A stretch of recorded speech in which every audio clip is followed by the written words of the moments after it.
Hello बच्चों। सो बेटा let's see this question. तो यहाँ पे क्वेश्चन गिवन है एन इनऑर्गेनिक सॉलिड एक्स। कोई हमारा इनऑर्गेनिक सॉलिड है एक्स, व्हेन हीटेड, जब उसको हीट करते हैं, इट प्रोड्यूस एक गैस को प्रोड्यूस करता है विच प्रोड्यूस ट्यूबिडिटी। तो वो जो गैस जो प्रोड्यूस करता है वो ट्यूबिडिटी प्रोड्यूस करता है इन किसके साथ, लाइम वाटर के साथ। आगे लिखा हुआ है क्या, same gas is also produce when salt react with, जो हमारा इनऑर्गेनिक सॉलिड था, साल्ट था, उसको अगर डाइल्यूट HCl के साथ रिएक्ट करते हैं तो वो क्या कर रहा है, सेम गैस दे रहा है। ठीक है, तो यहाँ पे ऑप्शंस गिवन है, ऑप्शंस में देखते हैं। सबसे पहले गिवन है Na2CO3। तो हमें पता है ये क्या होते हैं, हमारे स्टेबल होते हैं। तो हम बोल सकते हैं ये क्या होती है, डज नॉट डिकम्पोज। ये हमारी जो Na2CO3 होती है ये डिकम्पोज नहीं होता है। ठीक है, इतनी सी बात समझ में। इसके बाद हमारा गिवन है CaHCO3 का होल ट्वाइस।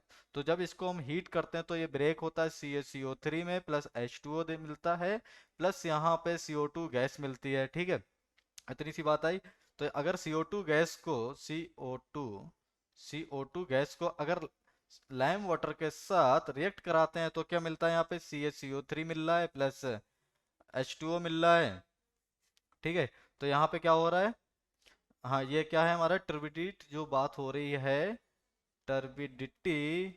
तो ये क्या है, यहाँ पे टर्बिडिटी शो कर रहा है, क्योंकि अगर हमने CO2 गैस को अगर हमने लाइम वाटर के साथ रिएक्ट कराई तो यहाँ पे भी हमारा CaCO3 मिल रहा है। और इस इनऑर्गेनिक सॉल्ट को, जो हमारा HCO3 का होल ट्वाइस है, इसको अगर हम डाइल्यूट HCl के साथ रिएक्ट कराते हैं तो इसके, हाँ, CaHCO3 प्लस डाइल्यूट HCl के साथ रिएक्ट कराते हैं तो यहाँ पे क्या बनता है, CaCl2 बनता है, प्लस वाटर मिलता है, प्लस सेम वही गैस मिलती है जो कि गैस हमने उसको हीट कराने पे मिली थी, CO2 गैस, वही गैस HCl के साथ रिएक्ट कराने पे भी मिल रही। तो ये तो हमारा सही हो जाएगा ना, दोनों चीजें जो यहाँ पे क्वेश्चन में पूछा गया सेम हो रहा है।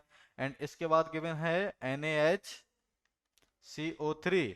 तो इसको अगर हम हीट करते हैं NaHCO3 को तो ये ब्रेक होता है Na2CO3 में, प्लस H2 गैस मिलती है, प्लस यहाँ पे CO2 गैस मिलता है। यहाँ पे भी क्या है, CO2 गैस मिल रही है। अब अगर इस CO2 गैस को अगर हम लाइम वाटर के साथ रिएक्ट करा रहे हैं तो यहाँ पे क्या CaCO3 का फॉर्मेशन हो रहा है, प्लस H2 मिल रहा है। तो हमारा CaCO3 क्या है, टर्बिडिटी फॉर्म कर रहा है, प्लस H2 मिल रहा है। अगर देखो मेन चीज क्या देखनी थी, हमें गैस देखनी थी, यहाँ पे भी CO2 गैस मिल रही है। अब अगर NaHCO3 को अगर हम डाइल्यूट HCl के साथ रिएक्ट कराते हैं, डाइल्यूट HCl के साथ रिएक्शन कराया तो क्या मिला, NaCl मिला, प्लस पानी मिला, H2O मिला, प्लस CO2 गैस मिला, तो जो कि हमें देखनी थी। तो इन दोनों में ही CO2 गैस मिल रही है। और ऑप्शन डी में बात करते हैं Na2S में, तो यहाँ पे कार्बन है ही नहीं, तो यहाँ पे CO2 गैस मिलेगी ही नहीं। तो CO2 गैस नहीं मिलेगी तो यहाँ पे टर्बिडिटी नहीं शो होगा।